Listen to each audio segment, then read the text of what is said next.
now to our final talk. That's from Sheryl White, and she's a feminist from New Zealand. We did this interview yesterday morning, so it's very up to date, and she says some very interesting stuff about what's happening this week in New Zealand. Hi, Sheryl. Thank you so much for coming on Feminist Question Time and for sharing why you signed the Declaration on Women's Sex-Based Rights. Where are you from, and why did you sign the declaration? Okay, well, I live in New Zealand, and I live in a small town in North Island, New Zealand now.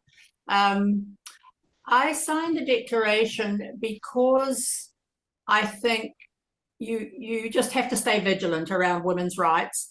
And also, I think there are many places in the world where women don't have rights. So I want to support the maintenance of women's rights in the West and the increase of women's rights everywhere else in the world.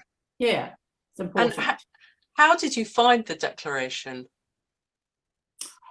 Oh gosh, I'm not, it's just online. I think I must have come across it. I look at quite a lot of feminist stuff online, so I think it came to my attention that way. Yes. Yeah. And what do you like about it as a, compared to other sort of actions you might have taken? Or I like just getting the regular information from Women's Declaration, which keeps me up to date. I look at some of the seminars, but not all. It's easy to be aware, to be online and to stay in touch. And the Women's Declaration just put women front and center, and that's still such a crucial thing in our day and age. Yeah.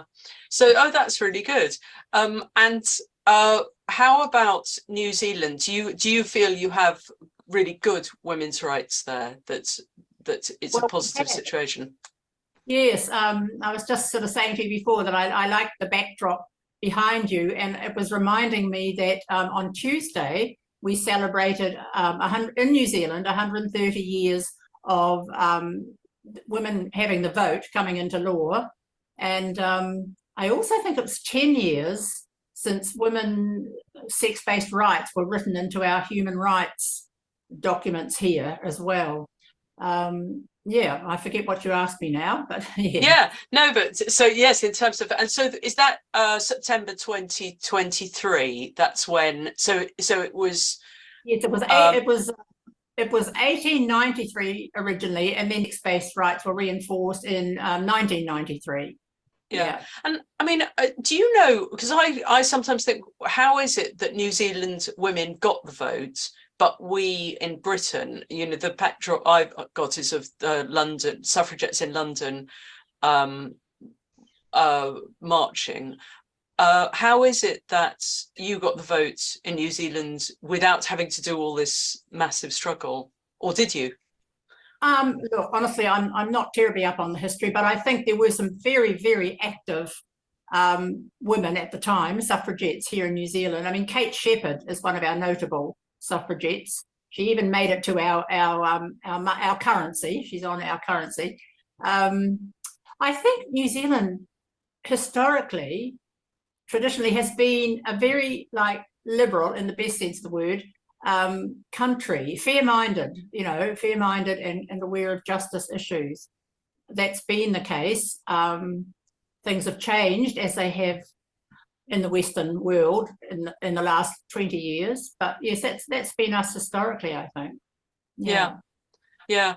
And then, I mean, there's the sad situation now where Kelly J. Keane from Standing for Women had the horrific sort of attacks and danger to her life in the demo earlier this year, and then now has said she's not going to come to New Zealand. She'd been planning to come along, and then I guess it's too unsafe for her. Well, yes, it's very interesting. That event in March really brought it to New Zealand's attention in a way that it hadn't been, I think. I was at that event in March, and it was quite horrific and quite shocking and unbelievable, really, the way it happened and the way the police disappeared and didn't support us. And I'm not surprised, really. I think Kelly J received some new information quite recently that made her more nervous about coming.